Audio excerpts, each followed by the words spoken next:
Hello guys, welcome to real talk. It Sumit. അപ്പോൾ എപ്പോഴും പറയുന്ന പോലെ ആദ്യമായിട്ട് വീഡിയോ കാണുന്നവരാണെങ്കിൽ ആദ്യമായിട്ട് ചാനലിലേക്ക് വരുന്നവരാണെങ്കിൽ തീർച്ചയായിട്ടും ചാനൽ സബ്സ്ക്രൈബ് ചെയ്തിട്ടുണ്ടെങ്കിൽ വീഡിയോ കാണാൻ തുടങ്ങുക. അതോടൊപ്പം നിങ്ങളുടെ അഭിപ്രായങ്ങൾ എന്തോ ആയിക്കോട്ടെ അത് കമൻറ്റ് സെക്ഷനിൽ മെൻഷൻ ചെയ്യാനും വീഡിയോയ്ക്ക് മാക്സിമം ലൈക്ക് തരാനും ഈ വീഡിയോ ഇൻഫർമേറ്റീവ് ആയി നിങ്ങൾക്ക് തോന്നുന്നുണ്ടെങ്കിൽ ഒരുപാട് ആൾക്കാർക്ക് ഷെയർ ചെയ്ത് ഈ ഇൻഫർമേഷൻ എത്തിക്കാനും നിങ്ങൾ 100% ശ്രമിക്കുക. അപ്പോൾ ഇന്നത്തെ വീഡിയോയിൽ ഞാൻ സംസാരിക്കാൻ വന്നിട്ടുള്ളത് വളരെ പ്രധാനപ്പെട്ട കാര്യമാണ്. എന്താണ് NFT എന്നുള്ളൊരു കാര്യമാണ്. അപ്പോൾ NFTൻ്റെ ബേസിക് ഡീറ്റെയിൽസ് നിങ്ങൾക്ക് ഈ ഒരു വീഡിയോയിൽ നിന്ന് കിട്ടുന്നത് ഞാൻ 100% വിശ്വസിക്കുന്നുണ്ട്. അപ്പോൾ NFT എന്ന് പറഞ്ഞാൽ നോൺ ഫഞ്ചബിൾ ടോക്കൺ എന്നുള്ളൊരു വേർഡാണ് അതിൻ്റെ മീനിങ്, അല്ലെങ്കിൽ അതാണ് അതിൻ്റെ ഒരു ഫുൾ ഫോം വരുന്നത്. അപ്പോൾ ഫഞ്ചബിൾ എന്ന് പറഞ്ഞിട്ടുള്ളൊരു വേർഡ് കിടക്കുന്നുണ്ട്, ടോക്കൺ എന്ന് പറഞ്ഞിട്ടുള്ളൊരു വേർഡ് കിടക്കുന്നുണ്ട്. അപ്പോൾ എന്താണ് ഫഞ്ചബിൾ എന്നുള്ളൊരു കാര്യം ഞാൻ ആദ്യം നിങ്ങൾക്ക് പറഞ്ഞുതരാം. ഫഞ്ചബിൾ എന്ന് പറഞ്ഞാൽ റീപ്ലേസ്മെൻറ്റ് ചെയ്യാൻ പറ്റുന്ന ഒരു പ്രൊഡക്റ്റിനെയാണ് നമ്മൾ എന്ത് പറയുന്നത്, ഫഞ്ചബിൾ എന്ന് പറയുന്നത്. ഇപ്പോൾ ഈ ഡ്രസ്സാണെങ്കിൽ ഈ ഒരു ഡ്രസ്സിൻ്റെ കമ്പനി ആയിരിക്കും ഈ ഒരു ഡ്രസ്സ് ഉണ്ടാക്കിയിട്ടുണ്ടാവുക.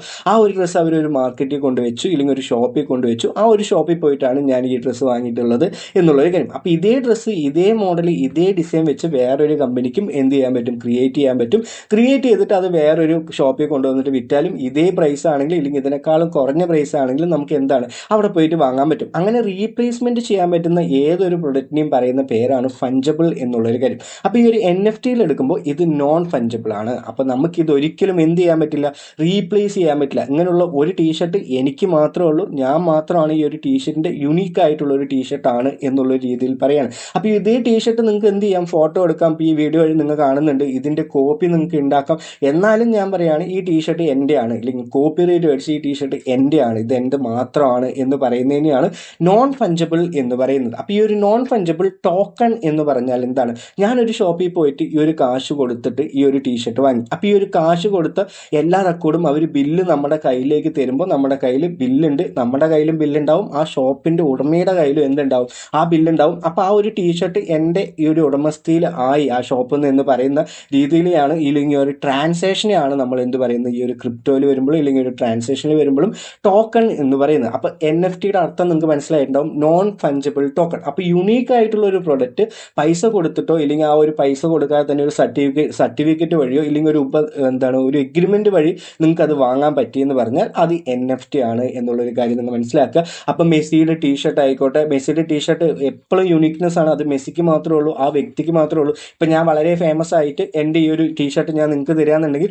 എൻ്റെ ടീഷർട്ടിന് മോഹ വിലയാണ് കൊടുക്കുക. അപ്പോൾ ഹൈ ബിഡൊക്കെയാണ് ആൾക്കാർ എന്ത് ചെയ്യുക പറയുക. ഇപ്പം എൻ്റെ ടീഷർട്ടിന് എനിക്ക് വളരെയധികം വാല്യൂ, ഞാൻ അത് ചെയ്തിട്ട് ഞാൻ അത് ലേലത്തിന് വെക്കുകയാണ്. അപ്പോൾ ലേലത്തിന് വെച്ചപ്പോൾ ഇതെന്തായി, ഇതൊരു NFT ആയി. അതേപോലെ നിങ്ങൾക്ക് ചിത്രം വരച്ചിട്ടുള്ളത് നിങ്ങളൊരു ലേലത്തിന് വെച്ചു എന്ന് പറഞ്ഞാൽ ആ പ്രൊഡക്റ്റിന് വളരെയധികം വാല്യൂ ഉണ്ട്. അപ്പോൾ ഈ ഒരു NFT എന്ന് പറയുമ്പോൾ നിങ്ങൾക്ക് എത്രത്തോളം വാല്യൂ എടുക്കാൻ പറ്റും, അല്ലെങ്കിൽ എത്രത്തോളം ഇതൊക്കെ കിടക്കുന്നത് ആരുടെ കയ്യിലാണ്, പീപ്പിളുടെ കയ്യിലാണ്. ഈ ഒരു ഹൈപ്പിനനുസരിച്ചിട്ടാണ് ഈ ഒരു NFTയിൽ വളരെയധികം വാല്യൂ കൂടാനും ഈ ഒരു ഇതിന് എത്രത്തോളം മതിപ്പാണ് ഉള്ളത് എന്ന് അറിയിക്കാനും നമുക്ക് മനസ്സിലാക്കാൻ പറ്റുന്ന ഒരു എക്സാമ്പിൾ എന്ന് പറയുന്നത്. അപ്പോൾ എത്രത്തോളം ഹൈപ്പ് അതിനുണ്ടോ അത്രത്തോളം വാല്യൂ അതിൽ കിട്ടും. ഇല്ലെങ്കിൽ എത്രത്തോളം ഇതൊരു നല്ല പ്രൊഡക്റ്റ് ആണ്, ഇല്ലെങ്കിൽ ഇത് ഫ്യൂച്ചറിൽ ചരിത്രമാവാൻ പറ്റുന്ന ഒരു സാധനമാണെങ്കിൽ അതിനെന്താണ് NFT എന്നുള്ള പേര് വിളിക്കാം, അതിനൊരു മൂല്യമുണ്ട് എന്നുള്ളൊരു കാര്യമാണ് NFT എന്ന് പറഞ്ഞിട്ടുള്ള ബേസിക് ഡീറ്റെയിൽ. അപ്പോൾ ഇതേ കാര്യം നമ്മുടെ ഈ ഒരു ക്രിപ്റ്റോയിലേക്ക് എടുത്തു വരികയാണ്. അപ്പോൾ ഈ ഒരു NFT എന്ന് പറയുമ്പോൾ ബ്ലോക്ക് ചെയിൻ ടെക്നോളജിയാണ്. അപ്പോൾ ബ്ലോക്ക് ചെയിനിൽ നിങ്ങൾക്ക് അറിയാൻ പറ്റും, നമുക്ക് ഒരിക്കലും ഒരാളിനെയും പറ്റിക്കാൻ പറ്റില്ല. എന്ത് കാര്യങ്ങൾ ചെയ്താലും ബ്ലോക്ക് ചെയിനിൽ അവിടെ കടക്കും, ഇല്ലെങ്കിൽ അത് മാറ്റാൻ പറ്റില്ല, തിരുത്താൻ പറ്റില്ല, അത് എല്ലാവർക്കും കാണാനും പറ്റും എന്നുള്ളൊരു ഉപയോഗമാണ് ബ്ലോക്ക് ചെയിൻ. അതുകൊണ്ട് തന്നെ ബ്ലോക്ക് ചെയ്യുന്ന ഏതൊരു ട്രാൻസാക്ഷനും നമുക്ക് പറ്റിക്കാൻ പറ്റില്ല എന്ന് നിങ്ങൾക്ക് 100%, അല്ലെങ്കിൽ സ്കാം ചെയ്യാൻ പറ്റില്ല എന്ന് നിങ്ങൾക്ക് 100% അറിയും എന്ന് ഞാൻ വിശ്വസിക്കുന്നുണ്ട്. അപ്പോൾ അതേ രീതിയിൽ ഓരോ ബിഗ് ആയിട്ടുള്ള പ്രൊജക്റ്റുകളും എന്ത് ചെയ്യുകയാണ്, ഓരോ NFT ഉണ്ടാക്കുകയാണ്. അപ്പം ഞാനൊരു പ്രൊജക്റ്റിൽ ഫോർ എക്സാമ്പിൾ നിങ്ങൾക്ക് ഞാൻ പറഞ്ഞു തരുന്ന രീതിയിൽ തന്നെ പറയാം. ഞാനൊരു കമ്പനി നടത്തുകയാണ്, ഞാനൊരു ടോക്കൺ ഉണ്ടാക്കാൻ പോവുകയാണ്. ആ ഒരു ടോക്കണിൻ്റെ മുമ്പ് തന്നെ ഞാൻ എന്ത് ചെയ്യും, ഒരു NFT ഉണ്ടാക്കി. അപ്പോൾ ഈ ഒരു NFT ഒക്കെ ഉണ്ടാക്കുന്ന ഏതാണ്, പല പ്ലാറ്റ്ഫോമുകൾ നമ്മുടെ മാർക്കറ്റിലുണ്ട്. അങ്ങനെയുള്ള പ്ലാറ്റ്ഫോമും ഇത് എവിടെ നിന്നാണ് വാങ്ങേണ്ടത്, ഇത് എങ്ങനെയാണ് വാങ്ങുക, എപ്പോഴാണ് വാങ്ങേണ്ടത്, അങ്ങനെയുള്ള കാര്യങ്ങളൊക്കെ നിങ്ങൾക്ക് അറിയണമെന്നുണ്ടെങ്കിൽ നിങ്ങൾക്ക് തീർച്ചയായിട്ടും കമൻറ്റ് സെക്ഷനിൽ പറ. അങ്ങനെയുള്ള മാർക്കറ്റ് പ്ലേസും അങ്ങനെയുള്ള ഏതൊക്കെ വെബ്സൈറ്റ് ആണ്, ഏതാണ് ട്രസ്റ്റഡ് എന്നുള്ളൊരു കാര്യമൊക്കെ ഞാൻ എന്ത് ചെയ്യാം, അടുത്തൊരു വീഡിയോയിൽ സെപ്പറേറ്റ് ആയിട്ട് ചെയ്തുതരാം. അപ്പോൾ ഈ ഒരു വീഡിയോയിൽ ഞാൻ NFT എന്നുള്ളത് ബേസിക് ആയിട്ട് നിങ്ങൾക്ക് മനസ്സിലാവാനുള്ളൊരു കാര്യമാണ് പറയുന്നത്. അപ്പോൾ ഞാനൊരു പ്രൊജക്റ്റ് തുടങ്ങി, അല്ലെങ്കിൽ ഞാനൊരു ടോക്കൺ ഉണ്ടാക്കാൻ പോവാണ്. ആ ഒരു ടോക്കൺ ഉണ്ടാക്കുന്ന സമയം ഈ ടോക്കൺ ലിസ്റ്റ് ആവുന്നതിന് മുമ്പ് ഞാനൊരു NFT പാക്കേജ് ഉണ്ടാക്കുകയാണ്. അപ്പോൾ ഈ ഒരു NFT പാക്കേജിൽ ഞാൻ എൻ്റെ വെറും ഒരു ചിത്രമാണ് ഉണ്ടാക്കുന്നത്, അല്ലെങ്കിൽ എൻ്റെ ഫോട്ടോ വെച്ച് ഒരു കാർട്ടൂൺ ഉണ്ടാക്കി ഒരു പ്ലാറ്റ്ഫോമിൽ ആ ചിത്രത്തിനാണ് ഞാൻ എന്ത് ചെയ്യുന്നത്, NFT ആയിട്ട് നിങ്ങൾക്ക് തരാൻ പോകുന്നത്. ഞാൻ ഉണ്ടാക്കുന്ന NFT വെറും 10 എണ്ണം മാത്രമേ ഉള്ളൂ എന്ന് ഞാൻ ആൾറെഡി പറഞ്ഞു. അപ്പോൾ അതേപോലുള്ള NFT വേറെ ആർക്കും ഉണ്ടാക്കാൻ പറ്റില്ല. ഇല്ലെങ്കിൽ ഒരു കോപ്പി റൈറ്റ് കൊടുത്തിട്ട് കോപ്പി റൈറ്റ് ഞാൻ മേടിച്ചു കഴിഞ്ഞു, ഇത് എൻ്റെ ആണ് സാധനം എന്ന് ഞാൻ പറഞ്ഞു. എന്നിട്ട് ഞാൻ മാർക്കറ്റ് പ്ലേസിൽ 10 എണ്ണം ഇറക്കി. ആ 10 എണ്ണം ഇറക്കുന്നതിന് ഞാൻ ആദ്യം എന്ത് എന്ത് ചെയ്തു, ഒരു വില ഇട്ടിട്ടാണ് ഇറക്കുന്നത്. അപ്പോൾ ഈ ഒരു മാർക്കറ്റ് പ്ലേസിൽ ലേലം വിളിക്കുന്ന പോലെയാണ് ഈ ഒരു സാധനത്തിന് ഹൈ ബിഡ് വിളിക്കുക, വളരെയധികം കൂടുതൽ വാല്യൂ വിളിക്കുന്ന ആൾക്കാർക്കായിരിക്കും ആ ഒരു NFT സ്വന്തം എന്നുള്ളൊരു കാര്യം. അപ്പോൾ ഈ ക്രിപ്റ്റോയിൽ വരുമ്പോൾ ഈ NFT വാങ്ങുന്ന ഈ ഒരു ട്രാൻസാക്ഷനും ഈ എല്ലാ കാര്യങ്ങളും ആ ഒരു ബ്ലോക്ക് ചെയിനിൽ റെക്കോർഡാവും.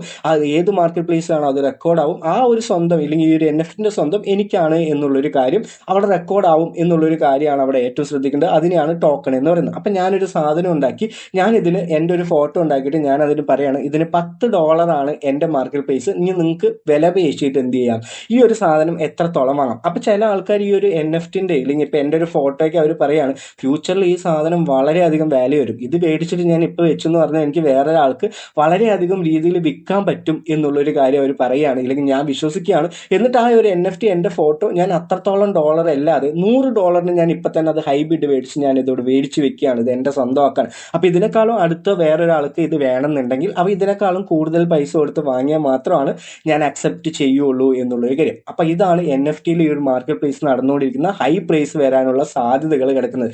അതേപോലെ തന്നെ ക്രിപ്റ്റോയിൽ വേറെ രീതിയിലൊരു NFT ഉണ്ട്, കറന്റ് പ്ലേസ്. ഇപ്പോൾ ഒരു NFT ഞാൻ പുറത്ത് വിടുകയാണെങ്കിൽ ഞാൻ തന്നെ അതിനൊരു വില നിശ്ചയിക്കുകയാണ്. ഇത്രത്തോളം ടോക്കൺ ഇല്ലെങ്കിൽ ഒരു എയർ ഡ്രോപ്പ് എൻ്റെ ടോക്കൺ ഞാൻ മാർക്കറ്റിലേക്ക് റിലീസ് ചെയ്യുന്നതിന് മുമ്പ് ഇത്രത്തോളം ടോക്കൺ ആയിരിക്കും എൻ്റെ ഈ ഒരു NFT പാക്കേജിനുള്ളത്. നിങ്ങൾക്ക് തീർച്ചയായിട്ടും കുറച്ച് പൈസ കൊടുത്ത് ഈ ഒരു NFT പാക്ക് വാങ്ങിയെന്ന് പറഞ്ഞാൽ ഈ ഒരു എയർ ഡ്രോപ്പ് സമയത്ത് ഇത്രത്തോളം ടോക്കൺ അനുസരിച്ച് നിങ്ങൾക്ക് കിട്ടും എന്നുള്ളൊരു കാര്യം അവർ പറയുന്നുണ്ട്. ആ രീതിയിലാണ് എന്ത് ചെയ്യുന്നത്, ഇങ്ങനെയുള്ള ക്രിപ്റ്റോ പ്രൊജക്റ്റുകളൊക്കെ ഇങ്ങനെ NFT പാക്കേജുകൾ ഇറക്കുന്നത്. അപ്പോൾ ഈ ഒരു കാര്യം നിങ്ങൾക്ക് മനസ്സിലായിട്ടുണ്ടെന്ന് ഞാൻ വിചാരിക്കുന്നുണ്ട്. ഒരു ഭയങ്കര ഈസി ആയിട്ട് പറയാന്നുണ്ടെങ്കിൽ നിങ്ങൾ എടുക്കുന്ന പിക്ചർ ആയിക്കോട്ടെ, നിങ്ങൾ ഉണ്ടാക്കുന്ന ചിത്രം ആയിക്കോട്ടെ, നിങ്ങളുടെ ഏതൊരു പ്രൊഡക്റ്റ് ആയിക്കോട്ടെ, ആ ഒരു പ്രൊഡക്റ്റിനൊക്കെ ലേലം വിളിച്ച് പൈസ കയറ്റുക എന്നുള്ള രീതിയിൽ തന്നെയാണ് NFT എന്ന് പറയുന്നത്. ഇതിന് ഉപരിയും ഈസി ആയിട്ട് എങ്ങനെ പറഞ്ഞു തരാമെന്ന് എനിക്കറിയില്ല. അപ്പോൾ എന്തായാലും നിങ്ങൾക്ക് മനസ്സിലായിട്ടുണ്ടാവുമെന്ന് ഞാൻ വിചാരിക്കുന്നുണ്ട്. എന്തെങ്കിലും കൂടുതൽ ഡൗട്ടുകളൊക്കെ ഉണ്ടെങ്കിൽ നിങ്ങൾ തീർച്ചയായിട്ടും കമന്റ് സെക്ഷനിൽ പറയാം.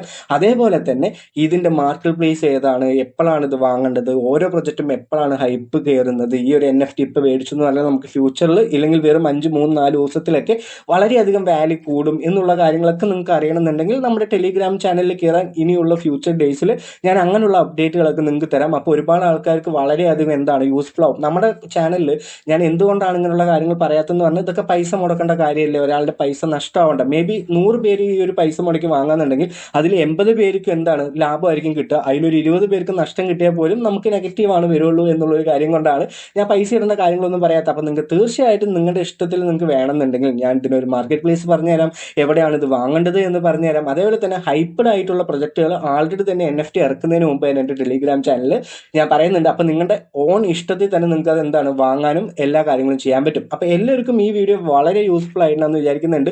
അപ്പോൾ എല്ലാവരും ഇതുവരെ ചാനൽ സബ്സ്ക്രൈബ് ചെയ്തിട്ടില്ലെങ്കിൽ തീർച്ചയായിട്ടും സബ്സ്ക്രൈബ് ചെയ്യുക. ഫ്യൂച്ചറിൽ ഒരുപാട് ക്രിപ്റ്റോപരമായിട്ടുള്ള വിഷയങ്ങളൊക്കെ നമ്മുടെ ചാനലിൽ ചർച്ച ചെയ്യുന്നുണ്ട്. അപ്പോൾ എല്ലാവർക്കും നല്ലൊരു ദിവസം നേരുന്നു. Have A great day. നന്ദി, നമസ്കാരം, ബൈ.